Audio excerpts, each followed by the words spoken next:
दोस्तों आप सभी का बहुत बहुत स्वागत करता हूं। यूजीसी नियमों की बहाली को लेकर देश भर में एक जोरदार अभियान चल रहा है। हाँ दोस्तों, यही नारा अब हर तरफ सुनाई दे रहा है। इस समय एससी एसटी और ओबीसी समाज यूजीसी नियमों को लागू कराने के लिए सड़क पर उतरा है और संघर्ष कर रहा है। लेकिन इसी बीच कुछ लोग जिनकी सोच जातिवादी है यूजीसी नियमों को लेकर भ्रम फैला रहे हैं। मैं आपको यही दिखाना चाहता हूं कि ये जरूरी नहीं कि सभी जनरल कैटेगरी के लोग यूजीसी का विरोध कर रहे हों। कुछ लोग ऐसे भी हैं जो इन नियमों के प्रति जागरूकता फैला रहे हैं। जो विरोध कर रहे हैं उनके पीछे की सोच जातिवादी मानसिकता की है और अब उनके असली चेहरे सामने आने लगे। में यही तो है कि आरोप लगाने वाला झूठे ही आरोप लगा देगा किसी पे तो उसको सजा मिल जाएगी और उसके आरोप की जांच भी नहीं होगी। तो ये तो बिल्कुल गलत है। कोई भी पिछड़ा सामान्य के लड़के को झूठे ही आरोप लगाएगा तो सामान्य वाले को जेल जाना पड़ेगा, जो यूजीसी का कानून आया है। इस डर से बच्चे पढ़ेंगे नहीं, क्योंकि आपका बिल्कुल टॉप कैरियर है और तभी कोई ने झूठा आरोप लगा दिया, आपका पूरा भविष्य बर्बाद हो जाए। बड़ा सवाल यह है कि किसी के मन में यह विचार कैसे आया कि एससी एसटी और ओबीसी लोग जनरल कैटेगरी को नुकसान पहुंचाएंगे।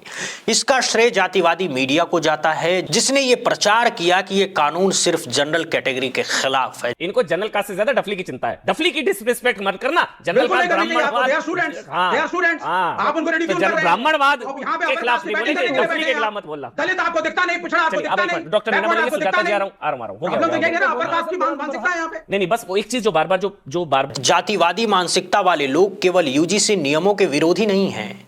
अब तो ये लोग एससी एसटी एक्ट के खिलाफ भी बयानबाजी कर रहे हैं। आपको याद होगा अलंकार अग्निहोत्री, जो पहले भी किसी नाटक में शामिल थे और सत्ताधारी पार्टी के बड़े समर्थक थे।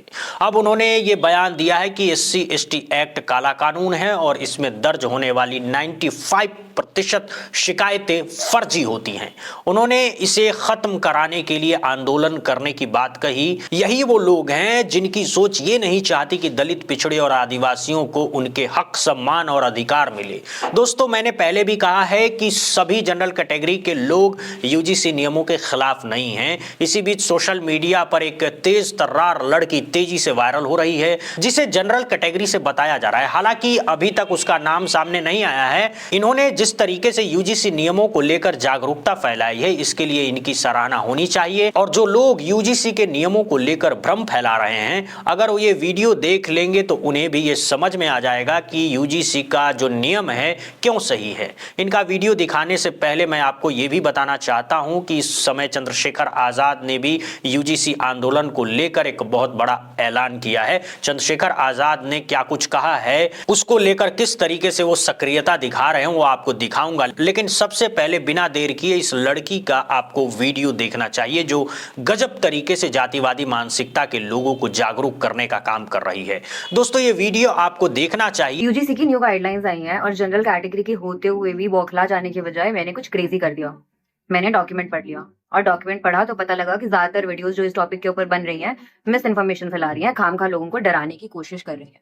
समझते हैं कैसे।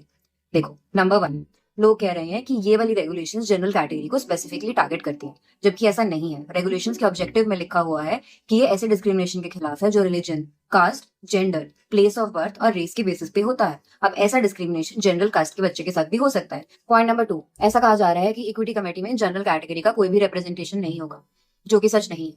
इक्विटी कमेटी 9 मेंबर्स की बनी होगी। अब इसमें से ये लिखा गया है कि 4 लोगों का होना जरूरी है, एक एससी, एक एसटी, एक वुमेन और एक पीडब्ल्यूडी। अब उसके अलावा जो बाकी के 5 लोग हैं वो किसी भी कैटेगरी, किसी भी कास्ट के हो सकते हैं। नंबर 3, सब लोग डरे हुए हैं कि फेक केसेस हो जाएंगे। हाँ, इन रेगुलेशन में फेक केसेस के खिलाफ कोई भी पनिशमेंट नहीं लिखा गया है, लेकिन जो हमारे जनरल लॉज हैं मिसयूज, डेफेमेशन और परजुरी के, वो इन पे भी अप्लाई होंगे। नंबर 4, ऐसा सोचा जा रहा है कि हर केस पुलिस में जाएगा और हर एक्यूज को 10 साल की सजा हो जाएगी। ऐसा नहीं है। ये जो इक्विटी कमेटी पुलिस को तभी रिपोर्ट करेगी अगर इनके पास कोई ऐसी कंप्लेंट आती है जो कि पीनल लॉज के अंडर क्रिमिनल केस बनता है।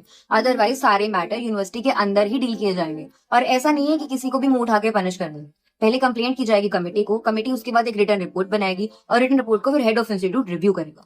ऐसा सुनने के बाद भी अगर आप चाहते हैं कि ऐसे रेगुलेशंस ना लेके आए जाएं और इनको कैंसिल कर दिया जाए, तो शायद ये जैसे ही ये वीडियो वायरल हुआ, जो लोग यूजीसी के नियमों का विरोध कर रहे थे, जातिवादी मानसिकता के लोग जो विरोध कर रहे थे, वो लोग इस वीडियो पर यकीन नहीं कर पा रहे हैं। जिस तरीके से इस लड़की ने तथ्य रखे हैं, वो लोग इस वीडियो पर यकीन नहीं कर पा रहे हैं। इसीलिए जातिवादी मानसिकता के लोग सोशल मीडिया पर ग्रोक से सवाल पूछ रहे हैं। वो ग्रोक जो हर सवालों का तपाक से जवाब देते हैं। इस शख्स ने ग्रोक से जानते हैं क्या पूछा? ग्रोक, ये लड़की ने कितना झूठ बोला, समझा दो यार, ये लड़की तो हद झूठ बोल रही है।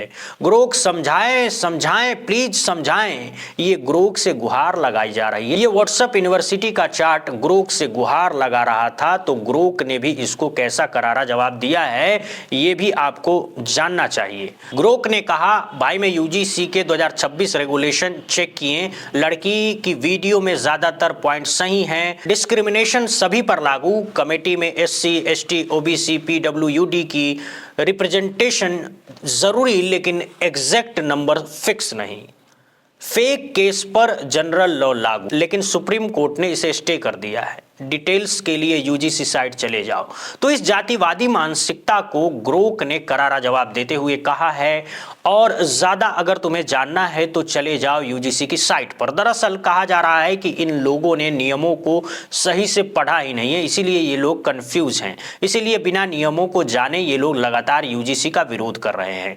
इस बीच एक और महिला का वीडियो सोशल मीडिया पर वायरल हुआ, जो सुप्रीम कोर्ट के फैसले पर भड़की हुई है। उस सुप्रीम कोर्ट के फैसले से बहुत ज्यादा आहत नजर आ रही है। इन्होंने सुप्रीम कोर्ट को लेकर जो टिप्पणी की, वो इस समय बहुत ज्यादा वायरल है। ये वीडियो भी आप देखिए।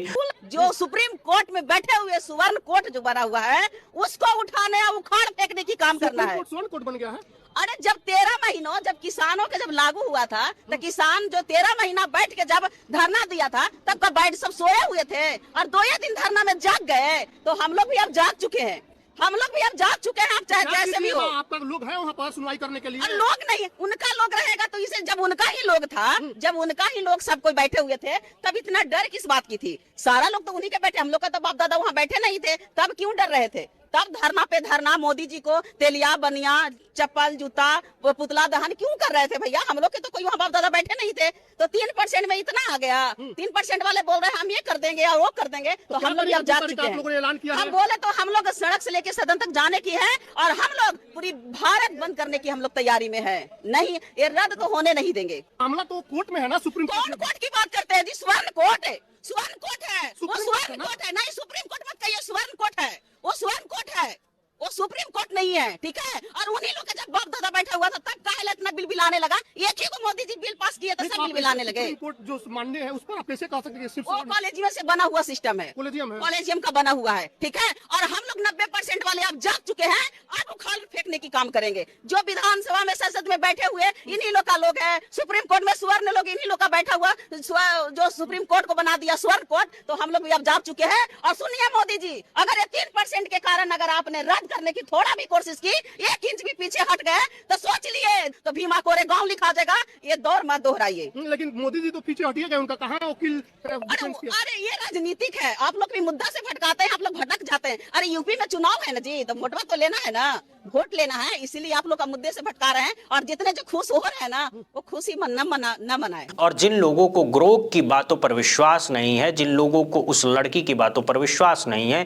तो उन्हें कम से कम चंद्रशेखर आजाद का ये बयान तो जरूर सुनना चाहिए, जो यूजीसी कानून को लेकर बड़ी बात कह रहे हैं। वो कह रहे हैं कि गाइडलाइंस में ऐसा कुछ नहीं है जो किसी वर्ग के खिलाफ हो। इसीलिए 11 फरवरी को यूजीसी बहाली को लेकर दिल्ली में एक बहुत बड़ा आंदोलन करने जा रहे हैं चंद्रशेखर आजाद। दोस्तों, आपको बता दें कि चंद्रशेखर आजाद लगातार यूजीसी के नियमों को लेकर सक्रियता दिखा रहे हैं, और गजब की सक्रियता दिखा रहे हैं। यूजीसी जब नया नियम आया तो उसका स्वागत किया गया, और जब सुप्रीम कोर्ट का फैसला आया तो उन्होंने फिर से आंदोलन करने का ऐलान कर दिया। साथ ही साथ जातिवादी लोगों को भी समझा दिया है कि इस नियम में ऐसा कुछ भी नहीं है। यूजीसी को लेकर हमने 11 तारीख को दिल्ली में प्रोटेस्ट रखा है, और आप जानते हैं, मैं भी जानता हूं, कोई कहीं से गाइडलाइन में ऐसा नहीं जिन्होंने पढ़ी है कि वो किसी वर्ग के खिलाफ।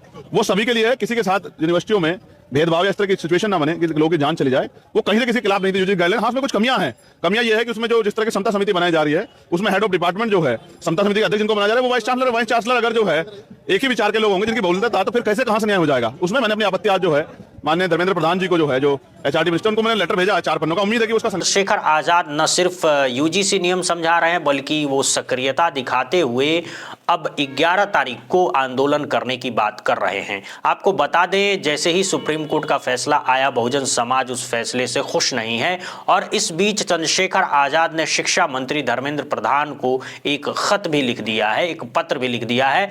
4 पन्नों का एक पत्र लिखा है जिसमें वो अपील कर रहे हैं सरकार से कि सरकार सुप्रीम कोर्ट में जबरदस्त तरीके से पैरवी करे, सरकार इस नियमों को तुरंत बहाल करे। अगर सरकार चाहेगी तो ये नियम आसानी से बहाल हो जाएंगे। लेकिन बड़ा सवाल यह है कि सरकार क्यों चाहेगी? सरकार के पास तो एक बहुत बड़ा मौका था, सुप्रीम कोर्ट में सरकारी वकील पैरवी कर रहे थे, लेकिन कहा जा रहा है कि सरकारी वकील ने सुप्रीम कोर्ट में कमजोर पैरवी की, सही तरीके से पैरवी नहीं की। लेकिन सुप्रीम कोर्ट के फैसले के बाद भी SC ST OBC समाज अभी मायूस नहीं हुआ है, उसके अंदर एक उम्मीद की किरण अभी भी जगी हुई है। इसीलिए वो आंदोलन कर रहे हैं। धर्मेंद्र प्रधान को खत भी लिखा जा रहा है और नियमों के बारे में लोगों को जागरूक किया जा रहा है। लेकिन इस लड़की ने जिस तरीके से सोशल मीडिया पर आकर अपना फर्ज निभाया, इस लड़की की बहुत ज्यादा चर्चा है सोशल मीडिया में। दोस्तों, इस लड़की ने जो बातें कही है, इनकी बातों से आप लोग कितना सहमत हैं? और जो UGC को लेकर भ्रम फैलाए जा रहे हैं वो सही है या फिर ये लड़की सही है? और जिस तरीके से बहुजन समाज आंदोलन कर रहा है, क्या लगता है बहुजन समाज की जीत होगी आगे चलकर? क्या लगता है सरकार दबाव में आएगी? अपनी राय कमेंट बॉक्स में जरूर बताइएगा। तब तक के लिए बहुत बहुत शुक्रिया, बहुत बहुत धन्यवाद।